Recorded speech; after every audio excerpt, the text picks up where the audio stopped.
지금부터 들려드릴 이야기는 시청자 노란 마스크님께서 보내주신 실제 체험단입니다. 오늘 소비할 이야기는 일본에서 있었던 VRC가 바로 반단파라나라는 이름으로 알려진 이야기입니다. 그럼 지금부터 시작하겠습니다. 초등학교 시절 우리는 그저 촌스러운 아이들에 불과했습니다. 세상 물정 모른 채 하루하루를 정신없이 보내던 시절이랍자. A, B, 그리고 나 이렇게 셋은 매일 같이 뛰어놀았고 그 시절은 그야말로 순수했던 기억으로 남아있습니다. 나와 A는 부모님이 늘 바쁘셨기에 우리에게 큰 관심을 두지 않으셨습니다. 하지만 B의 어머니는 달랐습니다. 그녀는 엄격한 면이 있었지만 늘 길을 생각해주던 따뜻한 어머니셨죠. 어쩌면 우리 셋 중 B는 가장 많은 애정을 받았던 아이였을지도 모릅니다. 시간이 흘러 우리가 중학교 3학년이 되었을 무렵이었습니다. 어떤 일이 있었는지는 지금도 기억나지 않지만 B와 그의 어머니 사이에 큰 다툼이 있었습니다. 그 나이쯤엔 어른들의 말에 이유 없이 반항하는 시기이기도 하지요. 하지만 그날의 싸움은 단순한 말다툼 이상의 것이었습니다. 감정이 폭발한 B는 어머니에게 심한 말을 내뱉었고 결국엔 자신으로서는 절대 해서는 안 될 짓을 하고 말았습니다. 그는 어머니에게 손을 들어버린 겁니다. 물론 순간의 감정이었겠지요. 하지만 그 순간은 어머니에게 깊은 상처를 남겼습니다.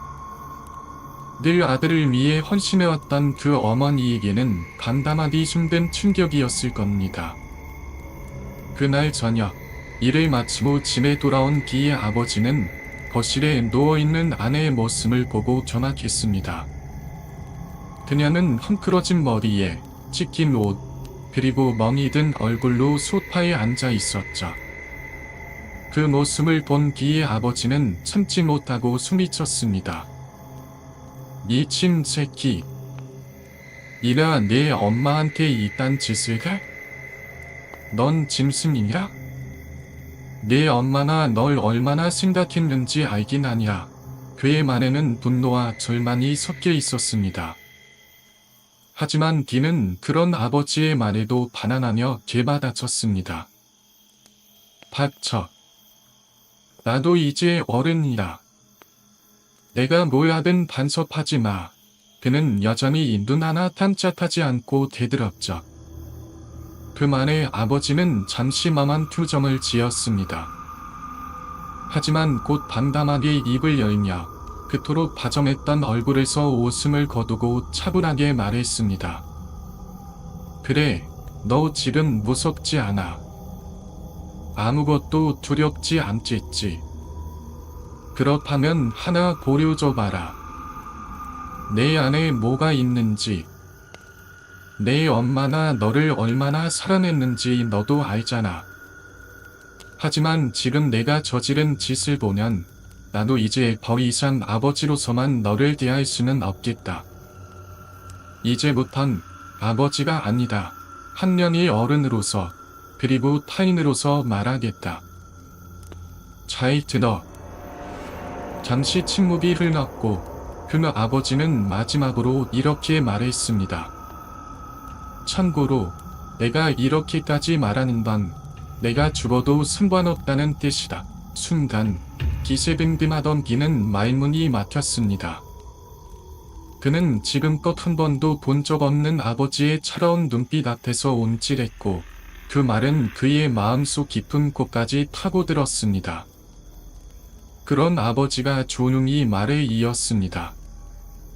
너 뒷산에 있는 숲 알지?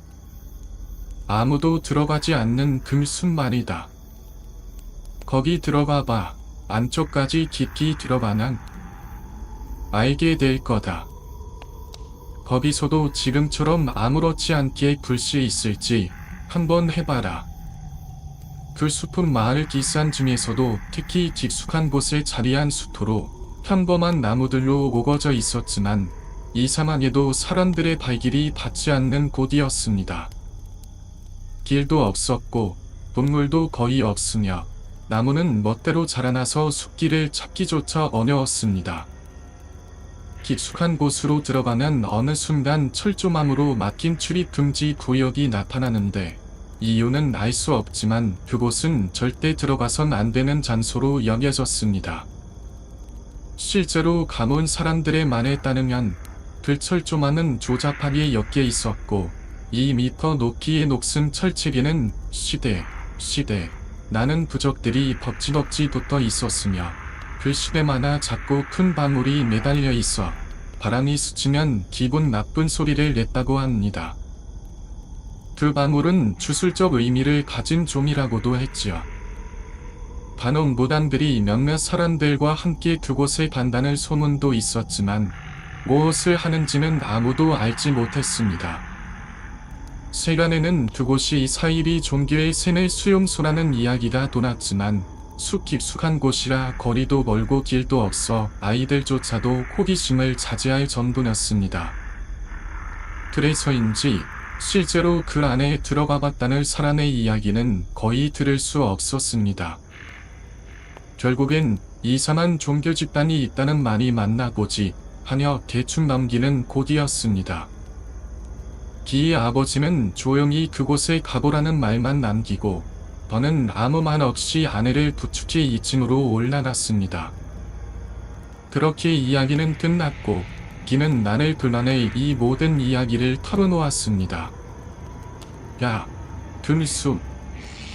사이비 종교 셈을 시키는 곳이라던데 같이 가볼래? 그는 웃으며 가볍게 물었고 나는 맘서렸습니다. 하지만 그는 곧 덧붙였습니다. 내가 안다냐? 아버지한테 지는 거 같잖아. 난 무조건 갈 거야. 그의 말에 나도 모르게 그래, 뭐 대수롭지 않겠지 하는 생각이 들었습니다. 게다가 심심하던 참이었으니 결국 나도 함께 가기로 했습니다. 우리는 손전등 하나씩을 챙겨들고 숲 입구까지 걸어갔습니다. 뒷산으로 향하는 길은 어릴 때부터 뛰놀던 장소다. 눈을 감고도 갈 수 있을 정도였고 시원한 바람을 맞으며 친구와 함께하는 모험은 설렘으로 다가왔습니다. 장난스러운 농담을 주고받으며 한참을 거는 끝에 드디어 숲의 입구에 도착했습니다. 하지만 그곳부터는 전혀 다른 세계였습니다. 길도 없는 어두컴컴한 숲, 오소하게 자란 풀과 나무를 헤치며 걸어야 했고 오직 손전등 불빛 하나에 의지해야만 하는 상황. 어른들이라도 쉽게 갈 수 없는 그 길을 우리는 두려움 없이 걸어갔습니다. 그때 우리는 세상이 무섭다는 걸 몰랐던 나이였으니까. 그렇게 우리는 발걸음을 숲속 깊숙한 어둠을 향해 옮기기 시작했습니다. 하지만 우리가 숲속으로 들어간 지 겨우 5분도 채 지나지 않았을 때 기묘한 일이 일어나기 시작했다. 숲에 발을 들인 그 순간부터였을까. 어딘가 멀리서부터 이상한 소리가 조금씩 들려오기 시작한 것이다. 평소 같았으면 귀에도 안 들어올 만한 작은 소리였지만 점점에 익숙해진 밤의 숲속에서 우리의 귀는 그 미세한 소리조차 놓치지 않았다. 그리고 그걸 가장 먼저 눈치챈 건 다름 아닌 귀였다. 야, 무슨 소리 안 들리냐? 귀는 발걸음을 멈추고 귀를 기울였다. 그러자 마치 누군가 낙엽 위를 질질 끌며 지나가는 듯한 소리, 그리고 많은 나뭇가지가 뚝 하고 부러지는 듯한 소리가 축적한 어딘가에서 희미하게 들려왔다. 처음엔 너무도 멀리서 나는 소리였기에 우리 셋은 대수롭지 않게 생각하며 산짐승이겠지라고 넘겨버렸다. 무섭다는 생각은 전혀 들지 않았다. 그래서 우리는 그저 아무렇지 않게 가던 길을 계속 걸어 나갔다. 그 후로 20분쯤 지났을다. 비가 또다시 걸음을 멈췄고 이번엔 나를 바라보며 말했다. 야, 너 손자서 앞에 가봐. 나는 담함하며 되물었다. 네. 하지만 비는 단호한 표정을 지으며 재촉했고 나는 못 이기는 첩 앞으로 몇 발짝 걸어왔다가 다시 그들 쪽으로 돌아왔다. 그 모습을 본 뒤는 무엇인가 생각에 잠긴 듯한 표정을 지었다. 그런 그를 보며 나는 조급하게 물었다. 뭐야? 빨리 말해봐. A도 함께 그를 가르치자 비는 조용히 잘 들어봐라고 말하곤 다시 앞으로 몇 걸음 걸어갔다나 돌아왔다. 무엇을 하려는 건지 전혀 알 수 없었던 나와 A는 비가 그것을 두세 번 반복하자 마침내 눈치챌 수밖에 없었다. 그렇다. 그 이상한 소리는 우리가 움직일 때만 들려왔던 것이었다. 우리가 걸음을 내디디면 낙엽 위에서 무언가가 끌리는 소리와 가지가 부러지는 소리가 뒤따랐고 우리가 멈추면 마치 약소리나 한 듯 소리도 멎어버렸다. 마치 누군가가 우리를 숨어서 따라오고 있기라도 한 것처럼 등 뒤가 싸늘해졌다. 주변을 둘러봐도 우리의 손전등 불빛 외엔 아무것도 보이지 않았다. 발밑은 여전히 떳떳하게 많은 나뭇가지들 뿐이었고 마음대로 뻗어나간 나무들 덕분에 수많은 정말 나무 들 자체였다. 우리가 손전등으로 뒤충여 걷는 모습은 겉으로 보기엔 티안해 보일지 몰라도 솔직히 한 치 앞도 보이지 않는 그 어둠 속에서 무엇이 우리를 쫓아오는지 상상조차 할 수 없었다. 비가 조용히 말했다. 근데 너도 느꼈지? 아까부터 들리던 소리 지금도 똑같은 거리에서 나고 있잖아. 그 말에 예의가 대답했다. 그래, 처음 들렸을 때란 지금이다. 거리가 안 가까워졌어. 계속 같은 거리라. 그 순간 나는 속으로 중얼거렸다. 가까이 오고 있는 게 아니라면? 우릴 지켜보고 있는 건다. 그러자 리이도 고개를 끄덕이며 말했다. 큰일이다. 사입이 종교사란데 우리를 감시하는 걸지도 몰라.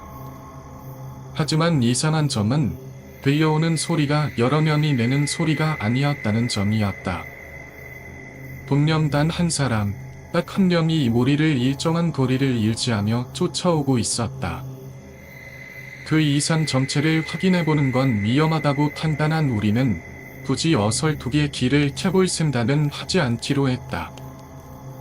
그리고 그냥 그 상태로 우리 앞에 있다고 알려진 철책을 향해 조용히 걸음을 옮기기 시작했다. 묘하게도 계속해서 이어지던 그 기분 나쁠 소리에도 불구하고 소문으로만 듣던 철책이 점점 눈앞에 보이기 시작하자 우리는 더 이상 기의 소리에 신경 쓸 겨를이 없었다. 우리 셋 다 그 철책을 직접 보는 것은 처음이었고 그 모습은 우리가 상상했던 것 이상이었다. 그리고 그 순간 지금까지 없던 감정이 우리 마음속에 고개를 들기 시작했다. 우리는 귀신 따위는 믿지 않는 아이들이었다. 적어도 숲에 들어오기 전까진 말이다.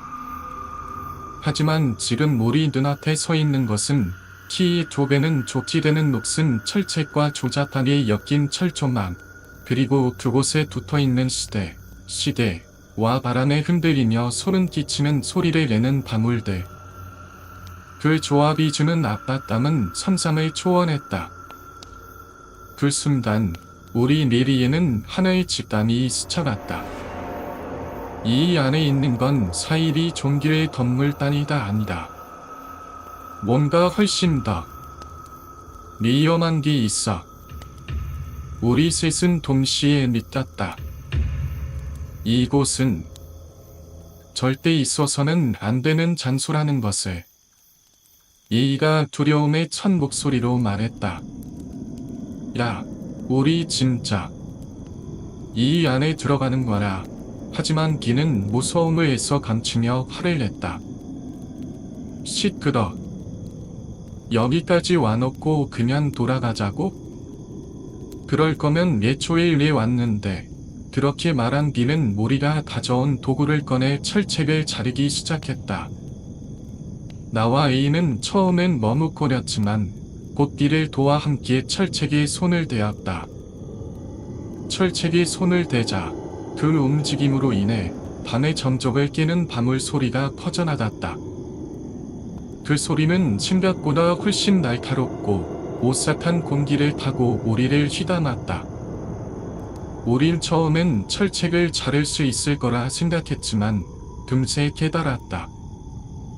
준비해온 도구는 터무니없이 부족했고 무엇보다 철책이 너무나도 단단했다. 몫으로 부서질 법한 철사나 이렇게까지 견고할 리가 없었기에 그것 자체가 뭔가 이상하다고 느껴졌다. 팔점을 틈틈대던 중 우연히 철조망 밑쪽에 끊어진 틈을 발견했다. 그것은 작은 틈이었지만 우리에겐 하나의 탈출구처럼 느껴졌다. 그래서 우리는 그 철책을 자르기보다 기어 올라가서 넘어가기로 결정했다. 그렇게 해서 우리는 철책 넘어 누구도 들어가선 안 될 둥기의 땅으로 조용히 발을 디뎠다. 왜 이런 생각을 미처 못했을까 투덜거리며 기는 살짝 망설이더니 곧 기세 좋게 철책 위로 몸을 올려 반대편으로 훌쩍 넘어갔다. 하지만 우리가 철책을 넘는 순간 나를 덮친 건 말로 설명하기 힘든 격렬한 위화감이었다. 마치 무언가에 닫혀버린 듯한 답답함과 함께 갑자기 폐쇄된 공간 안으로 밀려 들어온 듯한 느낌에 숨이 턱 막혔고 등줄기를 타고 서늘한 기운이 올라왔다. 옆을 바라보니 A와 B의 얼굴은 창백하게 질려 있었고 그들 역시 나와 같은 감정을 느끼고 있음이 분명했다. 하지만 이미 철책을 넘어버린 우리는 되돌아갈 수도 없었다. 이왕 들어온 거 그냥 앞으로 가보자는 마음으로 천천히 다시 걸음을 옮기기 시작했다. 그런데 이상하게도 그토록 계속 따라오던 기분 나쁠 소리가 거짓말처럼 사라졌다. 혹시 우리가 쫓기고 있다고 생각했던 그 소리 사실은 이 안쪽에서부터 들려왔던 거 아냐. 내가 그렇게 말하자 A는 오싹한 표정을 지으며 나지막이 말했다. 우리가 갇혀 있어서 안에 있는 소리가 우리 쪽으로 울려 퍼졌던 거라나. 우리가 움직일 때마다 소리가 났던 것도 그런 이유 때문일 수도 있겠네. 그 말에 우리 사이엔 설명할 수 없는 묘한 긴장감이 흘러들었다. 하지만 기는 짜증이 난 듯 손을 휘저으며 말했다. 헛소리 하지마. 지금 우리가 있는 곳에서 숨이 있고만 보이나? 밤인데다가 이렇게 숲에 둘러싸여 있는데 뭘 볼 수나 있어? 그 말에 나도 고개를 끄덕였다. 기의 말이 틀린 건 아니었다. 지금 우리가 있는 곳은 꽤 깊숙한 위치였고 도착하기까지도 오랜 시간이 걸렸다. 어지간한 길이나 소리로는 숨이 있고를 알아차릴 수조차 없었다. 하지만 나를 짓누르던 위험함은 점점 더 무거워지고 있었고 마음 숨구석에선 지금 여기는 정말로 위험한 곳일지도 모른다는 생각이 자꾸만 커져갔다. 예의도 나와 비슷한 표정으로 주변을 둘러보고 있었고 기만 유독 강한 어조로 말했다. 기순이든 뭐든 간에 너희들 말대로라면 그놈은 이 안에서 못 나가는 놈이겠지? 그런 놈이 뭘 얼마나 대단하겠냐. 그렇게 말한 비는 주저함 하나 없이 안쪽으로 성큼성큼 걸어가기 시작했다. 길을 따라 20에서 30분쯤 걸었을까. 저 멀리 또 다른 철책이 희미하게 보이기 시작했을 때 우리는 그곳에서 기이한 광경을 목격하게 되었다.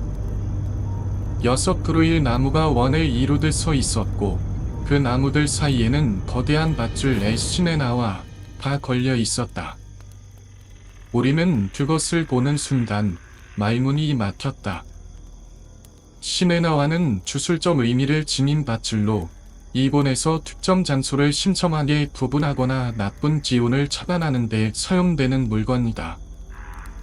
그리고 그 밧줄에는 우리가 철책에서 보았던 것보다 훨씬 크고 심지어는 깨끗하기까지 한 시대, 지수들이 수없이 달려 있었다.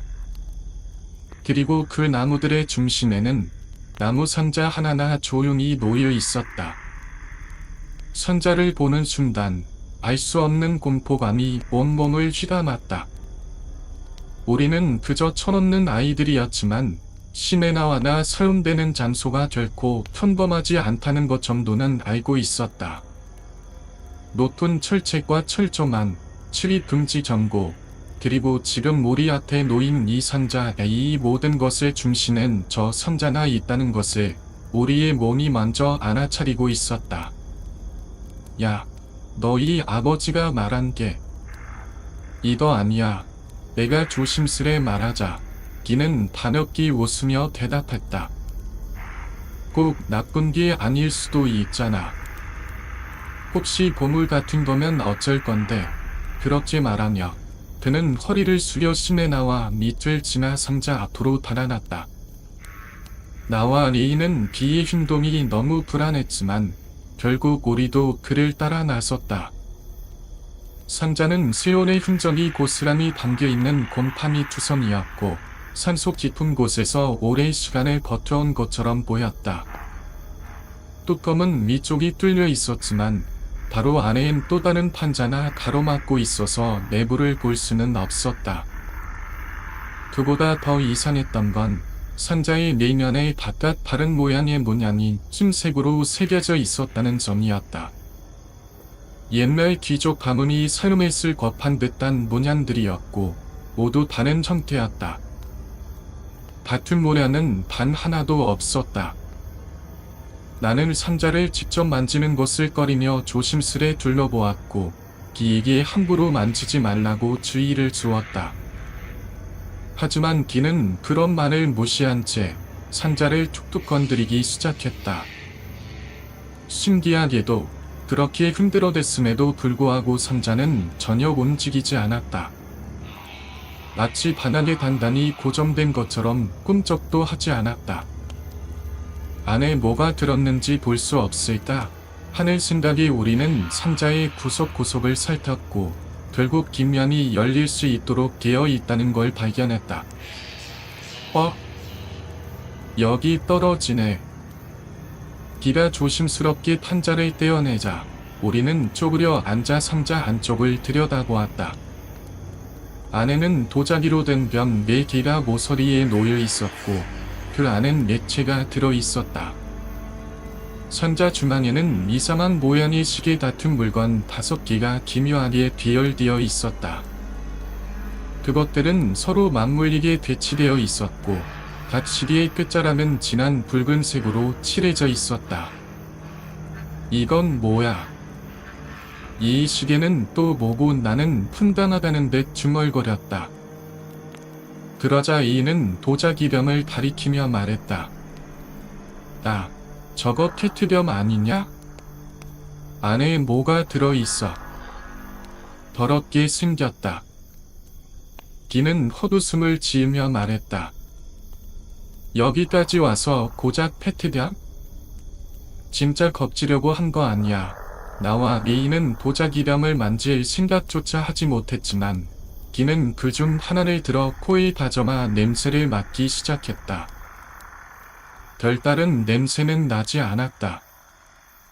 기는 도자기 덤을 다시 제자리에 조심스럽게 돌려놓고는 호기심 가득한 눈빛으로 그 이상한 시계 모양의 물건을 향해 손을 뻗었다.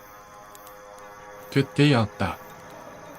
쭈그리고 앉아 중심을 잡지 못한 기가 앞으로 고꾸라졌고 넘어지면서 그의 손이 그 시계 같은 장치에 닿아버렸다.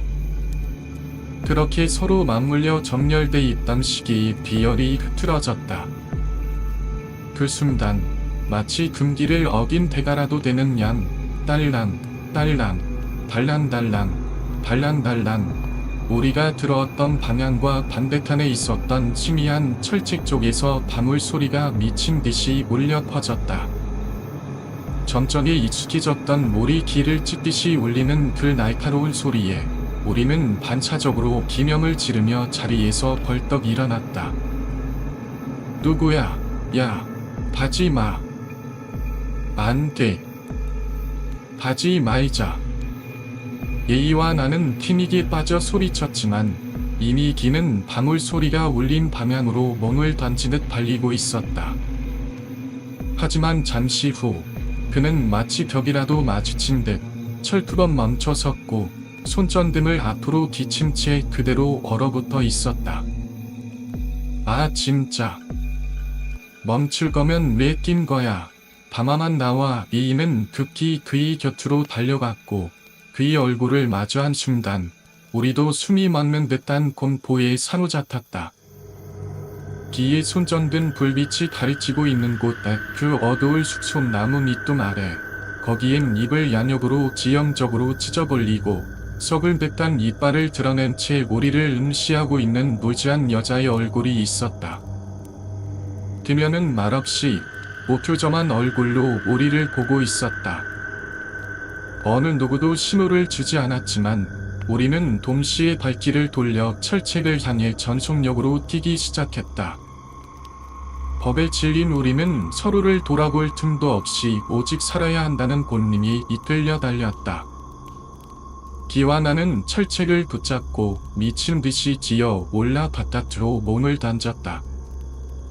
하지만 예이는 골포에 얼어붙은 듯 철책을 잡은 채 오르지 못하고 있었다. 아, 이 자식아 뭐한다. 빨리 넘으라고.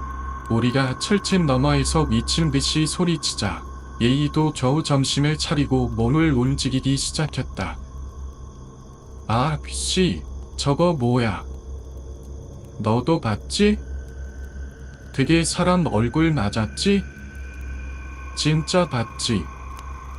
예이가 말끝을 흐리며 떨리는 목소리로 외쳤다.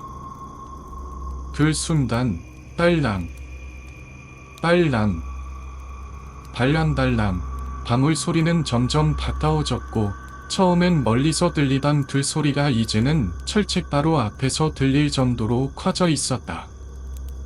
철책의 바물들이 미친 듯이 흔들리며 사방에서 울려 퍼지기 시작했고 우리는 정말 미쳐버릴 것만 같은 공포에 휩싸였다. 온다. 나. 빨리. 내가 절규하듯 소리쳤다.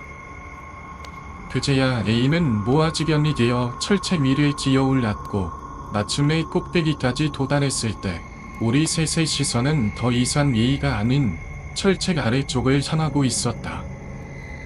등골을 타고 흐르는 냉기가 식은 땀으로 변해 온몸을 타고 흘러내렸다. 그것은 철책의 어둠 속 우리가 있는 쪽에서 기어오고 있었다. 처음엔 얼굴만 있는 줄 알았던 그 존재는 상발순이 나체였으며 팔이 무려 6개였다. 3개의 팔이 오른쪽에서 또 3개의 팔이 왼쪽에서 철책을 휘감으며 거미처럼 기어오고 있었고 얼굴은 아까 그 여자의 얼굴과 똑같았다. 우리는 소리조차 낼 수 없었다. 예이는 철책 위에서 몸을 던졌고 우리 셋은 함께 땅바닥에 굴러떨어졌다. 쓰러지던 그 순간조차도 몸은 반사적으로 다시 일어나 숲 입구를 향해 달려가기 시작했다. 길을 돌아볼 엄두조차 나지 않았다. 마치 악몽 속을 뛰는 것처럼 우리는 눈앞에 펼쳐진 어둠만을 향해 달렸다. 실제로는 10분 남짓 뛰었을 뿐일지도 모르지만 체감으로는 몇 시간을 달린 것 같다. 드디어 숲을 사이로 작은 불빛이 보이기 시작했고 우리는 그 불빛을 향해 필사적으로 달렸다. 그 빛은 다름 아닌 마을 사람들이 들고 있던 손전등이었다. 나아라. 너희들. 아이고, 거길 다녀온 거나. 아이고야. 마을 사람들의 다급한 목소리가 들리자 그제야 우리는 현실로 돌아온 듯한 기분이 들었다. 힘이 풀린 우리는 그대로 그들의 품에 안겨 주저앉듯 쓰러졌다. 가슴이 요동치고 숨이 턱끝까지 차올랐다. 누가 무엇을 물었는지도 기억나지 않는다. 어른들의 질문은 모두 흘러들어갔고 우리는 그저 멍할 상태로 차에 실려 마을 회관으로 옮겨졌다. 그곳은 몇몇 마을 아줌마들과 우리 어머니 그리고 비의 어머니와 아버지가 와 있었다. 비의 어머니는 우리를 보자마자 눈물을 쏟으며 말했다. 정말 다행이다. 얘들아, 무사해서 정말 다행이다. 그녀는 계속해서 흐느꼈고 나와 레이는 각자의 도모에게 따기를 맞았다. 하지만 그 손길에는 미움이 아닌 살아 돌아온 것에 대한 안도의 감정이 담겨 있었다. 도모님의 손은 떨리고 있었고 어머니의 눈물은 멈추지 않았다. 그 와중에 비 어머니가 자리에서 일어나 우리 도모님에게 고개를 숙이며 말했다. 정말 죄송합니다. 이번 일은 다 저희 부부의 부재 때문입니다. 정말 죄송합니다. 죄송합니다. 그 말에 서로의 어깨를 붙잡고 위로하는 어른들의 모습은 한동안 침묵 속에 남아 있었다. 짧은 이야기가 끝난 후 마을 사람들은 모두 흩어졌다. 나는 집에 도착하자마자 그대로 침대에 쓰러졌고 방 날고 누나가 나를 흔들어 깨울 때까지 단 한 번도 잠에서 깨지 않았다. 너무나 지쳐 있었던 탓이다. 그런데 누나는 다급한 목소리로 말했다. 나 길에 어머니한테서 전화 왔어. 큰일 났대. 나는 무슨 일인지도 모른 채 아직 잠기움이 가시지 않을 손으로 수화기를 들었다. 비가 이상해졌어. 그런데 도대체 왜 그런 건지 모르겠구나. 어제 거기서 무슨 일이 있었던 거니? 그냥 철책만 넘어갔다 온 게 아니었니? 비 어머니의 다급한 목소리는 불안과 공포로 가득 차 있었다. 나는 무언가 대답하려 했지만 흥분한 그녀의 상태로는 전화로는 도저히 설명이 통할 것 같지 않아 직접 집으로 찾아나기로 했다. 비의 집에 도착하니 A도 같은 전화를 받았는지 거의 동시에 도착해 있었다. 우리 둘은 비 어머니의 이야기를 조용히 들었다. 비는 어젯밤 집에 돌아온 직후 갑자기 양팔과 다리가 아프다며 기명을 질렀다고 했다. 단순한 통증이 아니라 움직이지도 못할 정도였고 내 귀의 팔다리를 곧게 뻗은 채 그 상태로 계속 아프다만 반복하고 있다고 했다. 이유를 물어도 아무런 설명 없이 고통만 호소하는 비를 억지로 병원까지 데려왔지만 상태는 전혀 호전되지 않았고 그래서 우리에게도 연락을 해본 거라고 했다. 이야기를 듣고 우리는 곧장 비의 방으로 올라갔다. 그런데 문을 열자마자 비의 비명이 귀를 찔렀고 방 안으로 들어서자 그는 내 팔다리를 그대로 쭉 뻗은 채로 몸을 떨며 괴로워하고 있었다. 어머니는 눈가를 훔치며 말하셨다. 어젯밤부터 계속 저러고 있어. 우리는 조심스럽게 1층으로 내려왔고 그제야 비 어머니는 이전과는 완전히 달라진 차분한 목소리로 우리에게 부탁했다. 어제 그곳에서 무슨 일이 있었는지 하나하나 말해줄 수 있겠니? 그걸 알아야 방법을 찾을 수 있을 것 같다. 솔직히 그 이야기를 꺼내야 한다는 것이 끔찍하게 고통스러웠다. 말로 꺼내는 순간 다시 그날의 장면이 떠오를 것이 뻔했기 때문이다. 게다가 그 공포는 내 기억을 마치 안개처럼 덮어버려 사실 나조차도 완전히 정리된 기억을 꺼내기가 쉽지 않았다. 그러나 하나하나 떠올리기 시작하며 이상한 점이 보이기 시작했다. 우리는 모두 같은 걸 보았고 같은 장소에 있었으며 산자에 접근한 것도 우리 셋 모두였는데 왜 하필 기만 이런 일이 벌어진 걸까? 나는 마음속에서 혼잣말처럼 중얼거렸다. 산자도 우리 모두가 가까이서 맞고 보자기련도 그 시기 다툰 것도 만졌지만 그중 유일하게 이쑤시개의 형태를 흐트러뜨린 건 기뿐이었다. 그리고 비는 그걸 다시 돌려놓지도 않았다. 그 사실을 비 어머니에게 조심스레 말씀드리자 그녀의 표정은 순식간에 얼어붙었고 손끝이 보들보들 떨리기 시작했다.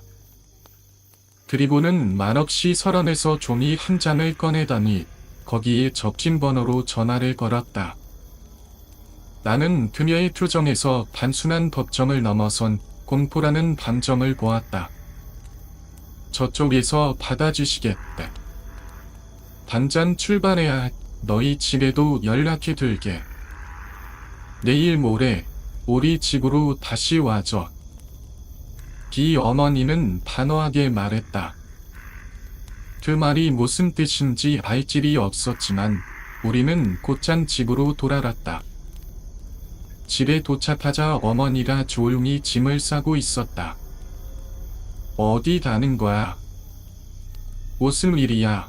라고 물었지만 어머니는 그저 잘 다녀와. 괜찮을 거야 라고만 말하며 내 등을 다정하게 두드릴 뿐이었다. 나는 도무지 무슨 일이 일어나는 건지 알 수 없었다.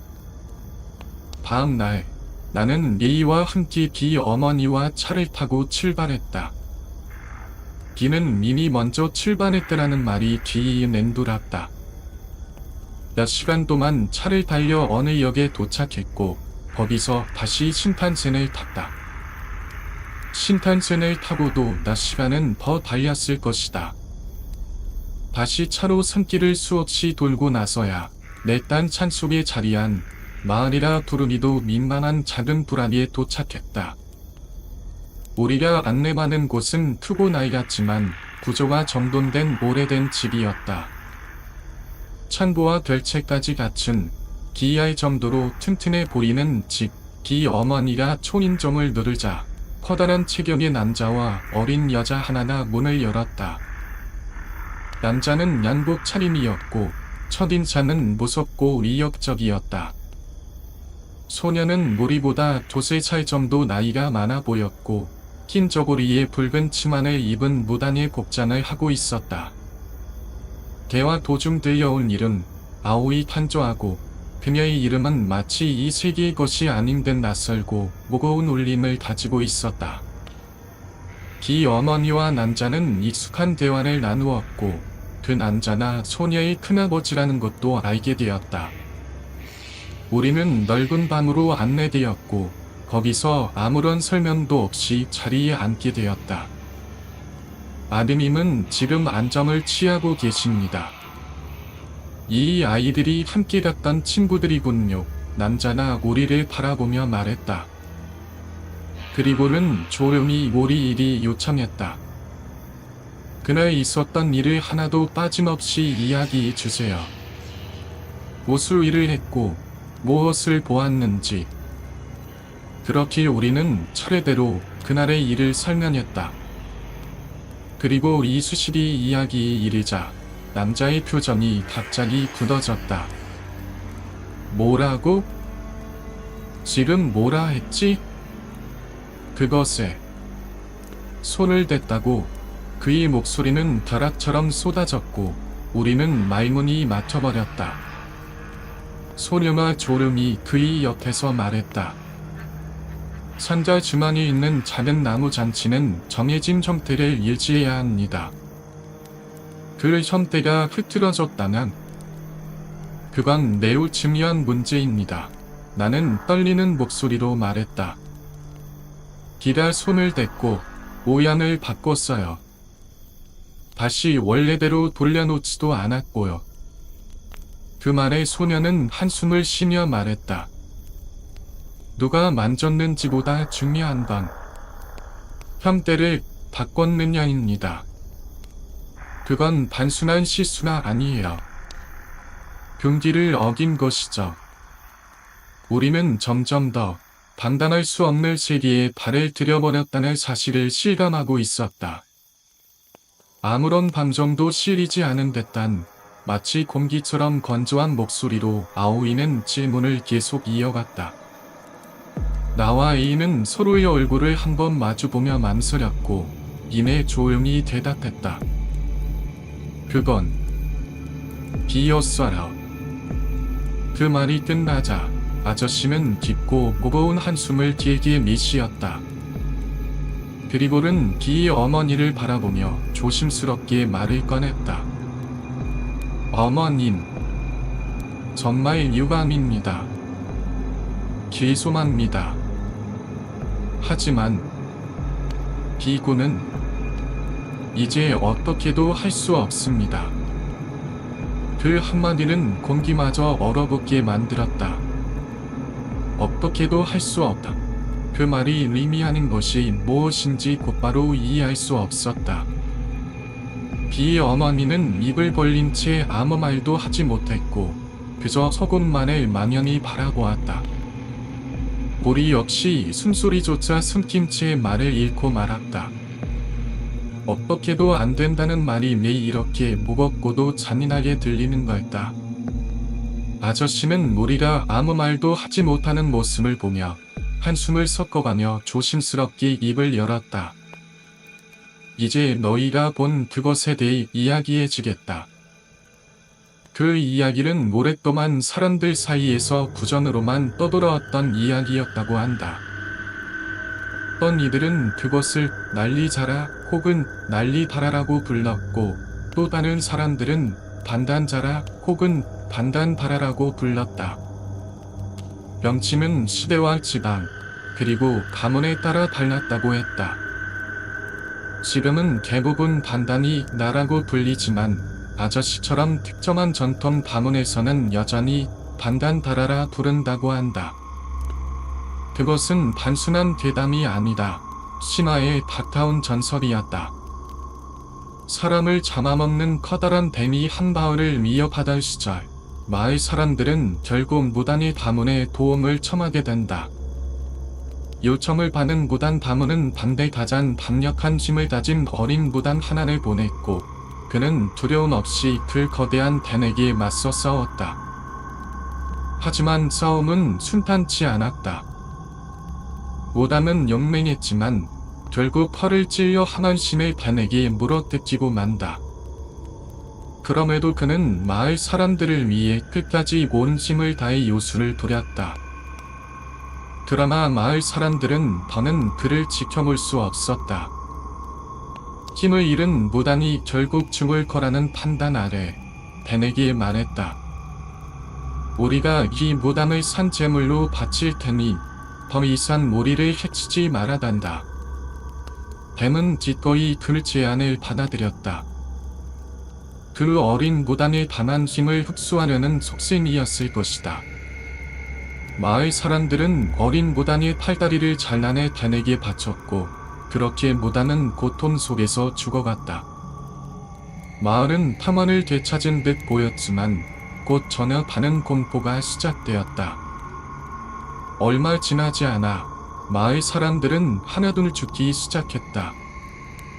산속에서, 집 안에서, 심지어는 아무도 없던 장소에서도. 공통점은 단 하나에 그들 모두는 팔이 잘려난 상태로 발견되었다. 오른팔 혹은 왼팔. 그리고 그 숫자는 20명 가까이에 이르렀다. 그중 살아남은 이는 단 4명뿐이었다. 그중 일부가 무단 담은 사람이었고 나머지는 마을 사람들이었다. 그 전설은 사람들의 입에서 입으로 전해졌고 결국 무단이 반간바라나 되었다는 이야기로 굳어졌다. 너희가 본 그 산자는 일정한 지리로 산속 깊은 곳이나 외진 장소로 옮겨진다. 그리고 그때마다 관리하는 가문도 달라지지. 산자에 붙어있던 4개의 문양을 받겠지? 그건 바로 각 가문이 그 산자를 맡았던 흔적이야. 아저씨는 말을 멈췄고 곧 아오이가 차문이 이어받았다. 6그루의 나무와 6개의 밧줄은 마을 사람들의 상징이여.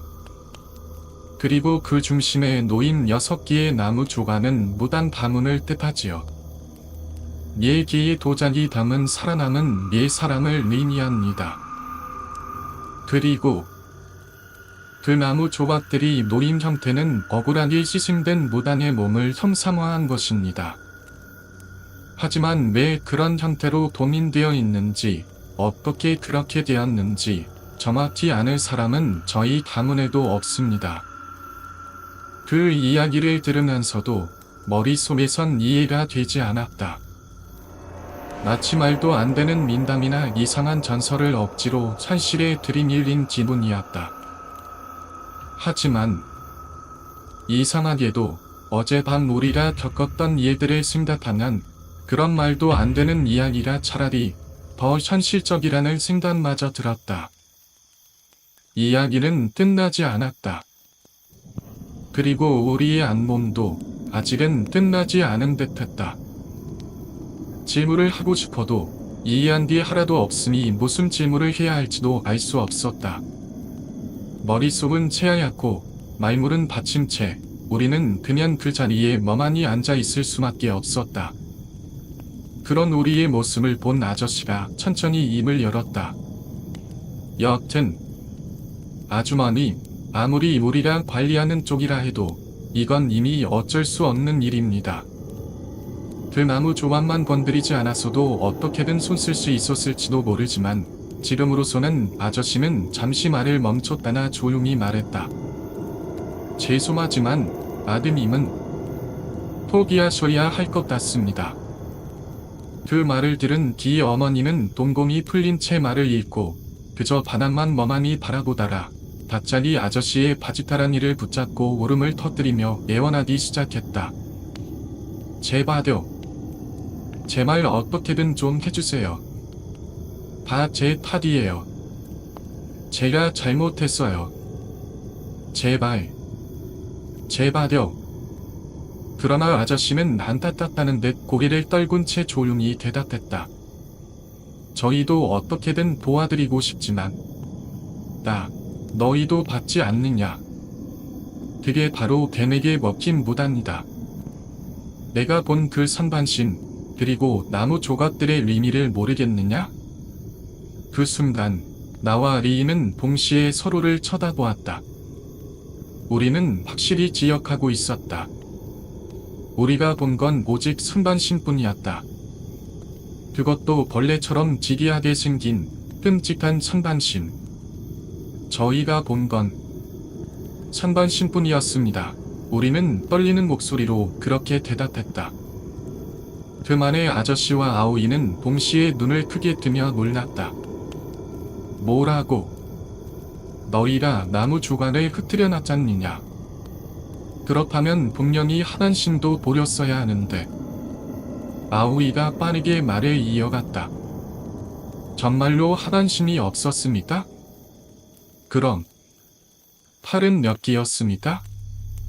우리는 그 질문에 망설임 없이 대답했다. 6개요. 왼쪽과 오른쪽 각각 3개씩 총 6개였어요. 그런데 하단신은 정말 없었어요. 아무리 다시 생각해도 없었습니다. 우리의 대단의 아저씨는 잠시 생각에 잠기더니 자리에서 일어나 우리에게 다가왔다. 그리고 몇 번이나 묻고 어떻게 생겼는지 자세하게 설명을 요구하며 확실히 확인했다. 그러고는 다시 뒤 어머니를 향해 돌아보며 처음으로 아주 조심스러운 미소를 지으며 말했다. 아주머니, 혹시 어떻게든 될지도 모르겠습니다. 그 말에 우리는 당황스러움과 실망이 뒤섞인 눈빛으로 선우를 바라봤고 아오리라 그런 우리를 대신해 설명을 이어갔다. 무단에게 저주받는 점은 2가지입니다. 하나는 해서는 안 될 행위를 하는 것, 예를 들면 무단의 형태를 바꾸는 것처럼요. 그리고 또 하나는 보면 안 되는 것을 보는 것입니다. 즉, 반간 바나의 본래의 모습을 직접 목격하는 것. 아오이는 잠시 숨을 고르며 생각을 정리한 후 다시 천천히 말을 이었다. 비록 형태를 바꾼 것은 맞지만 여러분이 본 것은 반간바라의 모습이 아니다. 아직 모단이 촌산이었을 가능성이 있습니다. 그러니까 그날 밤 반간바라는 진짜로 모습을 드러낸 것이 아니다. 그냥 놀라게만 한 것일지도 모릅니다. 장난임. 조금 지나쳤다고 할까. 그래서 목숨을 빼앗을 의도는 없었던 걸로 생각됩니다. 아오이의 말에 따르면 반간바라는 완전히 인간도 완전히 괴물도 아닌 내 존재이자 비존재의 경기를 걷는 무언가다. 때로는 무당의 모습으로, 때로는 그것 이상의 존재로 모습을 바꾼다는 것이다. 그 말을 들은 아저씨는 이제는 다소 누그러진 표정으로 부드럽게 말을 이어갔다. 반간바라가 직접 나타나지 않았다면 아오이 말대로 단지 정보였을 수도 있습니다. 그 아이가 아직 죽음을 선택하지 않은 거라면 우리에게 맡겨주시면 시간이 걸릴지언정 살려낼 수 있을 겁니다. 그 한마디에 우리는 마치 숨이 튄 것처럼 안도의 한숨을 쉬었고 기 어머니는 그 자리에서 무너져 내리듯 주저앉아 흐느끼며 울었다. 눈물 속에는 비로소 희망이 섞여 있었다. 그날 이후 나는 도시에 있는 다른 학교로 전학을 가게 되었고 A와 B와도 자연스레 연락이 끊겼다. 하지만 도모님을 통해 들은 이야기로는 얼마 지나지 않아 B는 무사히 집으로 돌아왔다고 한다. B의 어머니와 A도 차츰 안정을 되찾고 평소처럼 살아가고 있다고 했다. 하지만 모든 것이 다 정상으로 돌아간 건 아니었다. B를 처음 그곳으로 가게 한 장본인 날즉 그날 밤 철책 너머로 직접 가보라고 했던 B의 아버지는 그 이후로 실종되었다는 소식을 들었다. 아무도 그가 어디로 갔는지 왜 사라졌는지를 알지 못했다. 경찰도 가족도 친구들도. 그는 단지 사라졌다. 흔적도 없이. 마치 무당의 저주가 그의 몫을 끝내 가져간 것처럼.